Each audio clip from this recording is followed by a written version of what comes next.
Que a graça e a paz do nosso Senhor Jesus Cristo esteja sobre a sua vida e também sobre a vida da sua família. É com imensa alegria que estou aqui mais uma vez no canal Palavras de Vida para trazer uma palavra de Deus ao seu coração.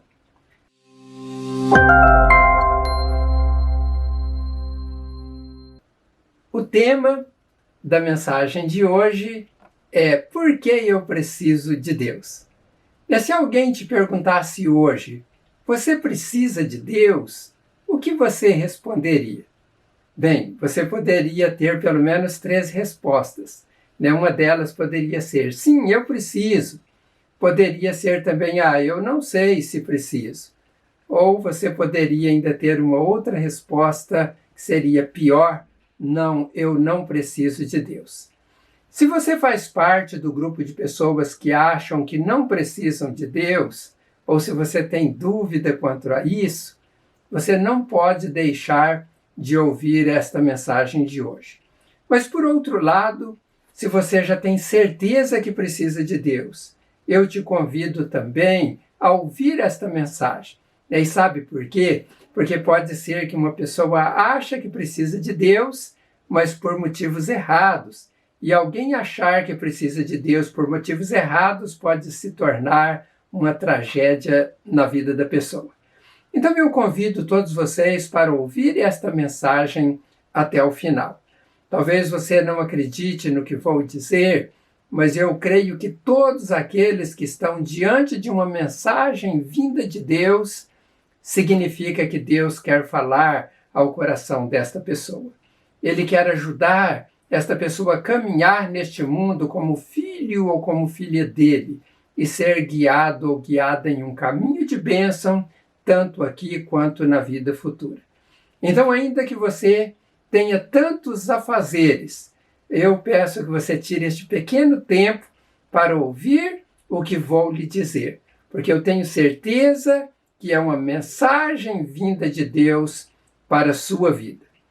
Para melhor compreensão da mensagem de hoje, eu vou citar um exemplo bíblico de uma pessoa que achou que não precisava de Deus.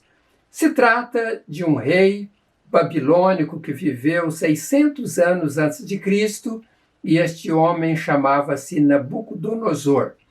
Esse Nabucodonosor, que também dizem que é o Nabucodonosor II ou II, ele nasceu na Babilônia, cidade que ficava situada ao sul da região da Mesopotâmia, às margens do rio Eufrates, ali na região hoje onde está situado o Iraque. O seu reinado foi marcado por 30 anos de guerras contínuas, e o seu objetivo era conquistar ali todo o mundo, todos os reinos que o cercavam. Ou seja, ele queria aniquilar todos os demais poderes para que ele reinasse sozinho sobre todos. Ele foi considerado o rei mais poderoso do Oriente. Seus principais ataques foram contra os egípcios, contra Tiro, contra a Síria e a Palestina. Por diversas vezes, ele sitiou Jerusalém até conduzir os judeus ao cativeiro da Babilônia, que durou 70 anos. Nabucodonosor não desistia fácil das suas batalhas. A história conta que ele venceu os fenícios em uma guerra que durou mais de 13 anos. Com todas estas conquistas impostas pelo seu poderio, Nabucodonosor não só achava que não precisava de Deus, mas ele se considerava um Deus aqui na terra. Pelas suas atitudes, podemos concluir que o poder lhe subiu à cabeça, e não foi só o poder, mas também a vaidade. Diz a história que, na reconstrução da Babilônia, Nabucodonosor fez de sua capital a cidade mais rica do Oriente. Com sua prepotência e arrogância, ele ordenou que todas as pedras do calçamento da sua cidade recebessem a seguinte inscrição: Nabucodonosor, rei da Babilônia, sou eu. Todos sabiam que ele era o rei, mas a sua soberba e a sua vaidade levou ele a esta atitude. Mas a sua soberba e vaidade não pararam por aí. A história nos mostra que Nabucodonosor casou com uma princesa de região montanhosa que tinham paisagens lindas.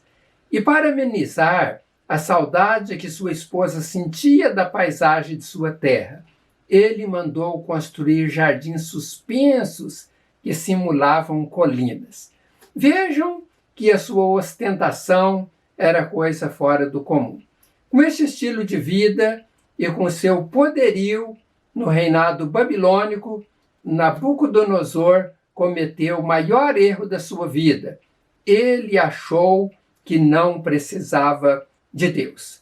Alguém achar que não precisa de Deus é pior do que alguém caminhando em direção a um vulcão em erupção para se lançar ao meio dele. Você pode estar achando que Nabucodonosor foi um idiota, um insano, um louco e um tolo. Ele foi, de fato, tudo isso e algo mais do que isso. Ele foi igual a um jumento, com todo respeito a este animal.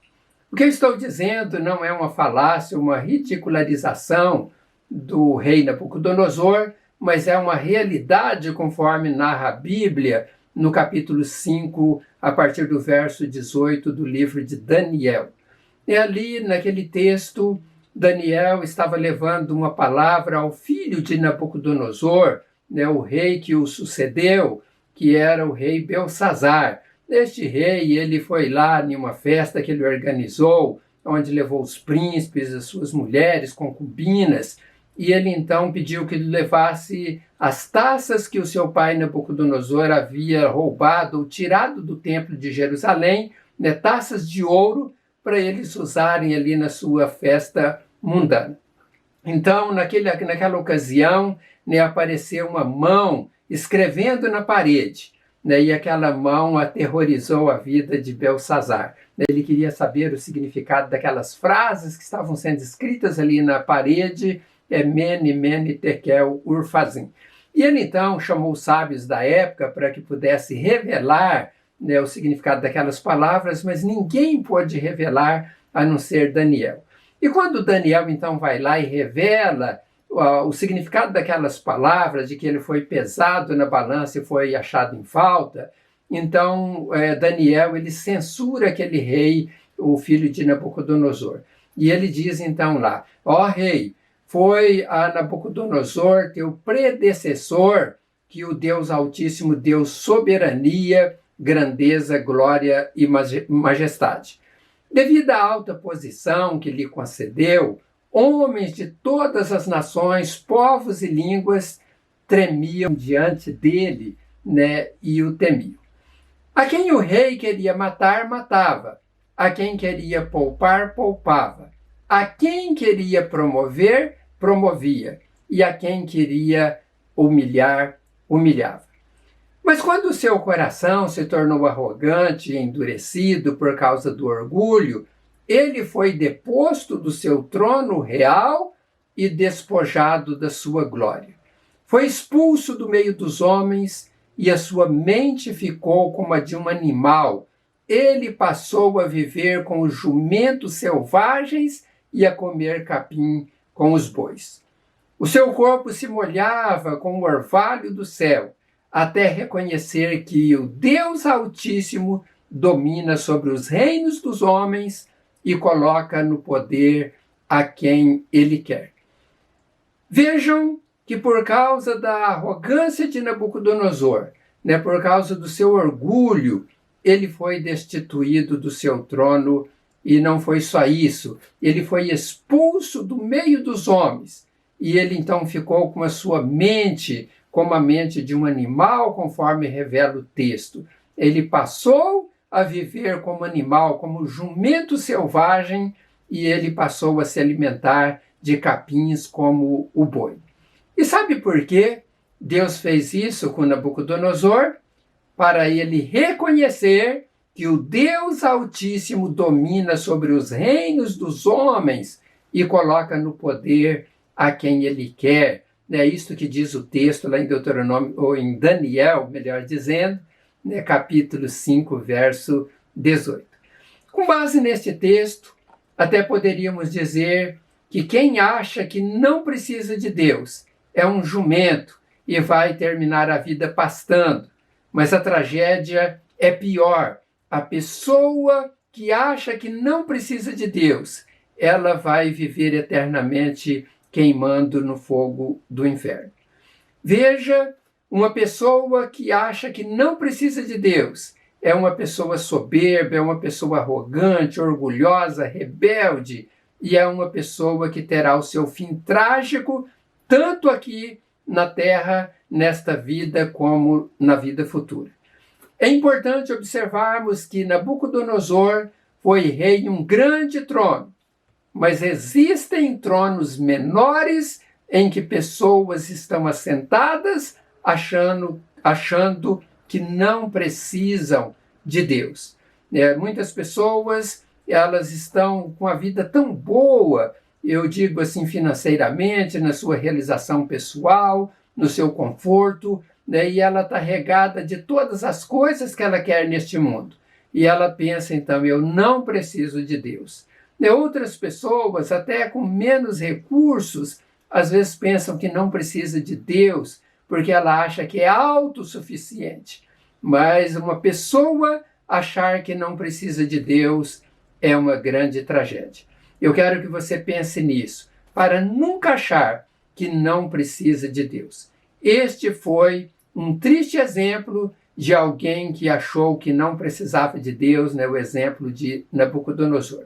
Mas eu quero agora dar uma resposta àquela pergunta inicial do tema: será porque preciso de Deus? Com base nas Sagradas Escrituras, poderíamos enumerar várias respostas a esta pergunta, mas eu vou destacar apenas algumas. Em primeiro lugar, eu preciso de Deus porque Ele é o meu bom Pai. Bom Pai é aquele que cuida, aquele que protege, é aquele que dá provisão para a vida. Uma pessoa sem Deus é como um filho abandonado neste mundo, sem o devido cuidado, sem a devida proteção e sem a devida provisão para a sua vida. Nosso Deus é bom, Ele é um Pai maravilhoso, Ele tem cuidado de nós. O próprio Jesus falou que Ele é bom. Em uma certa ocasião, quando um jovem rico perguntou para Jesus o que deveria fazer para herdar a vida eterna, então ele chama Jesus de bom. E Jesus diz assim: por que você me chama de bom? Ninguém é bom a não ser um, que é Deus. Então, nosso Deus é bom. Ele é um bom Pai. Ele tem cuidado de nós. Nós precisamos deste Pai amoroso. Ele quer cuidar de nós, Ele quer nos proteger e Ele quer suprir as nossas necessidades.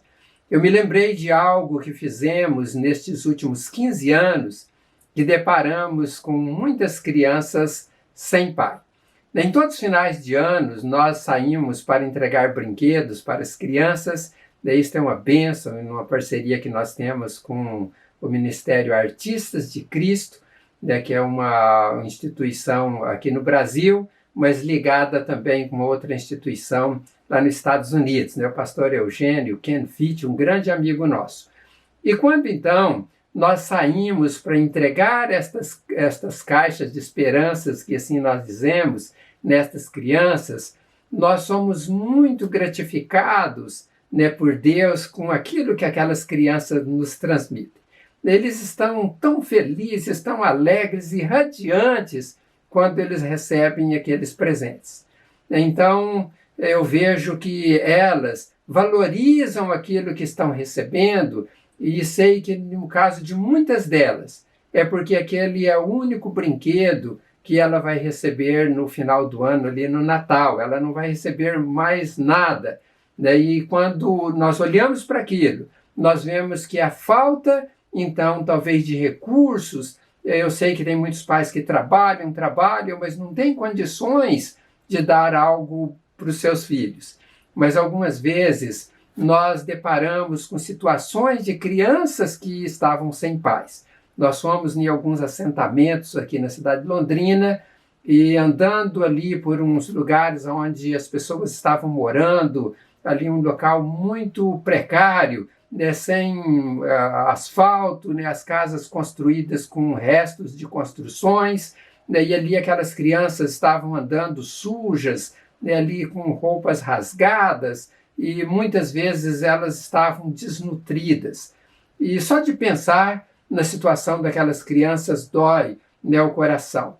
E por que elas viviam nessa situação? Porque muitas delas tinham seus pais presos, né, e muitas estavam também abandonadas pelas suas mães, né, vivendo com avós, mas pessoas já de idade, pessoas sem condições de cuidar daquelas crianças. É triste ver, né, crianças vivendo nessas condições. Né, aquilo causou uma tristeza no nosso coração. Mas por que eu estou dizendo isso?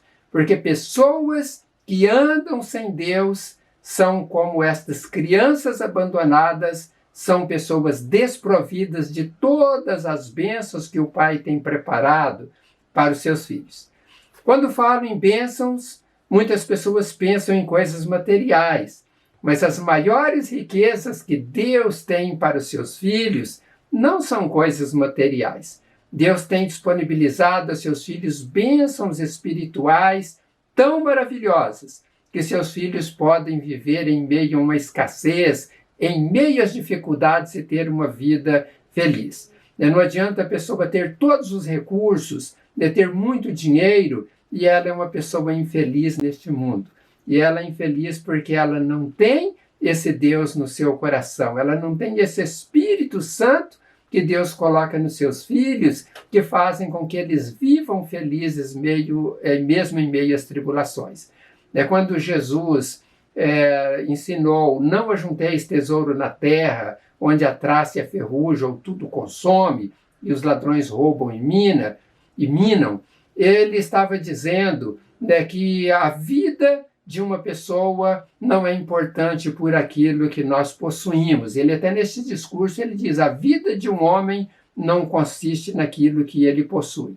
Então a verdadeira vida não consiste em riquezas, mas naquilo que o Pai nos dá para vivermos neste mundo uma vida vitoriosa, mesmo em meio às lutas. Lembro das palavras de Jesus quando ele disse, no mundo tereis aflições, tende bom ânimo, eu venci o mundo. E eu pergunto a você, como Jesus venceu o mundo? Será que ele venceu, então, ali em um trono construído por pessoas?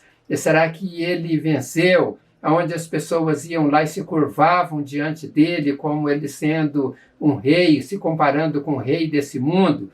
Na verdade, nós não podemos comparar Jesus como o rei deste mundo, porque ele disse que o reino dele não era deste mundo. Jesus é o Rei dos Reis, Senhor dos Senhores, ele reina para sempre, não em um reino que é corrompido, né, um reino que perece, mas ele reina em um reino eterno. E eu estou dizendo isso porque Jesus estava dizendo para os discípulos, olha, vocês vão ter problemas no mundo, vocês vão ter aflições, mas tende bom ânimo, eu venci o mundo. O que significava vencer o mundo? Vencer o mundo é vencer, né, o propósito, ou chegar no final, cumprindo com o propósito que uma pessoa tem neste mundo como filho de Deus. E Jesus estava dizendo, eu venci o mundo, ele estava apontando para uma cruz, onde ele seria crucificado, e ele venceria o mundo crucificado naquela cruz, porque ele estaria completando a obra que ele veio fazer neste mundo. Então veja que Jesus, desprovido de riquezas, de coisas tão significativas aos olhos humanos, ele venceu o mundo porque ele cumpriu com o propósito do Pai. E quando nós cumprimos com o propósito do Pai neste mundo, é que nós vencemos o mundo. Mas eu preciso, então, crer que eu não vou conseguir vencer o mundo com as minhas próprias capacidades. Eu preciso de Deus.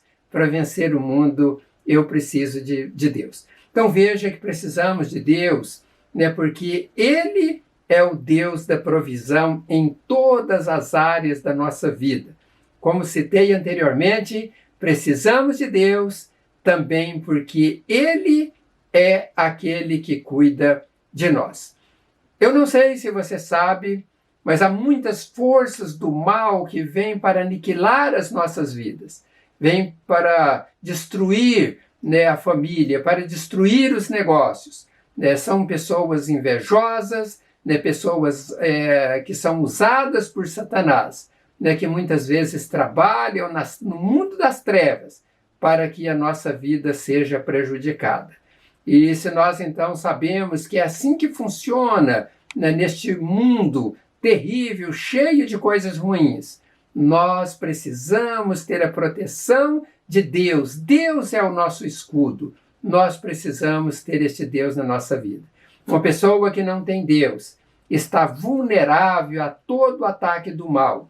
E não só isso, ela é guiada pelo próprio mal.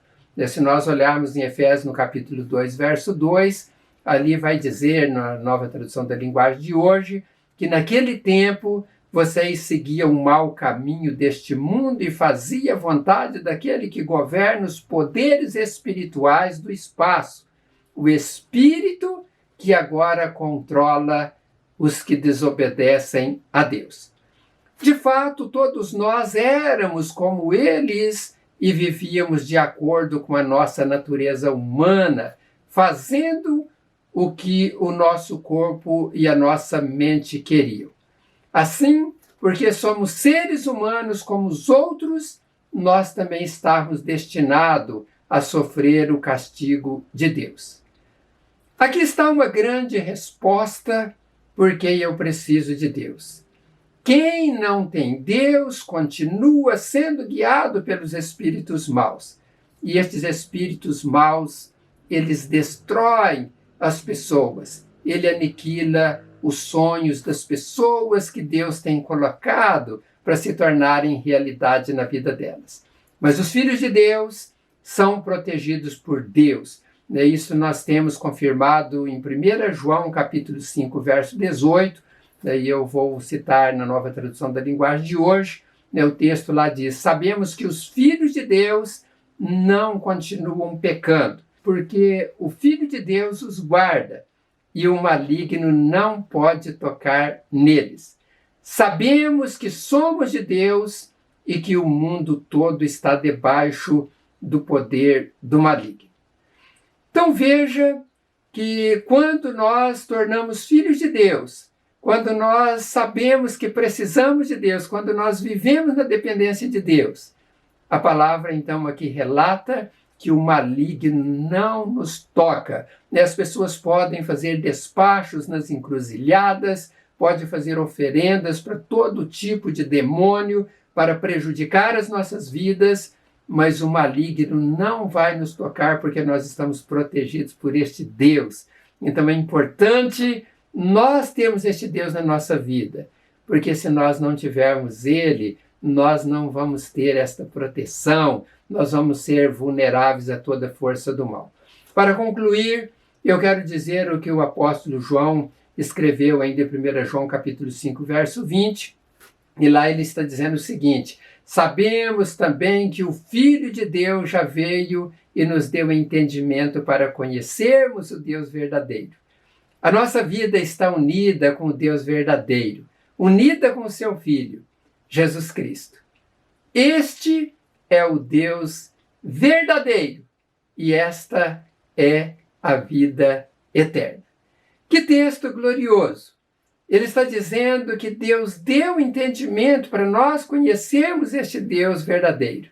E quando nós conhecemos este Deus, nós queremos viver na dependência dele, porque este Deus é aquele que vai suprir as nossas necessidades. É aquele que vai cuidar de nós. É este Deus que vai nos proteger de toda força do mal. E ele então diz que a nossa vida está unida com este Deus verdadeiro, e está unida também com Jesus Cristo, e este Deus verdadeiro é aquele que nos dá a vida eterna. Eu quero orar nesta hora para que Deus venha lhe ajudar nesta caminhada e você ser um vencedor, vivendo a vida que Deus planejou para cada um de nós, e que também você possa, através desta palavra, refletir e saber cada vez mais que você precisa de Deus, eu preciso de Deus, você precisa de Deus, todos nós precisamos de Deus. Oremos então. Eu te agradeço, meu Deus, por este tempo que pude estar aqui, transmitindo a Tua palavra a estas pessoas que me ouvem. E como nós vimos na Tua palavra, nós precisamos do Senhor, porque o Senhor é aquele que cuida de nós, o Senhor é aquele que nos protege, o Senhor é aquele que supre as nossas necessidades, e o Senhor é aquele que nos conduz aos céus, ó Deus, quando partirmos deste mundo para vivermos eternamente com o Senhor. Ó Deus, nos ajude a crer nesta Tua palavra e seguir os Teus conselhos e perseverarmos na fé até aquele dia quando o Senhor vier para buscar os seus escolhidos, e que todos estes que me ouvem nesta hora estejam prontos para aquele dia, para que sejam escolhidos e levados com o Senhor para habitar nos céus eternamente. Meu Deus, abençoe todas as pessoas que me ouvem. Abençoe os seus familiares, abençoe os seus negócios. Quanto àqueles que estão enfermos, coloque as Tuas mãos, cure, ó Pai, dai a Tua bênção e a Tua paz. É o que eu te peço em nome do Senhor Jesus. Amém. Graças a Deus. Eu quero, neste instante, fazer um pedido a você que tem ouvido estas mensagens e que ainda não se inscreveu no canal Palavras de Vida.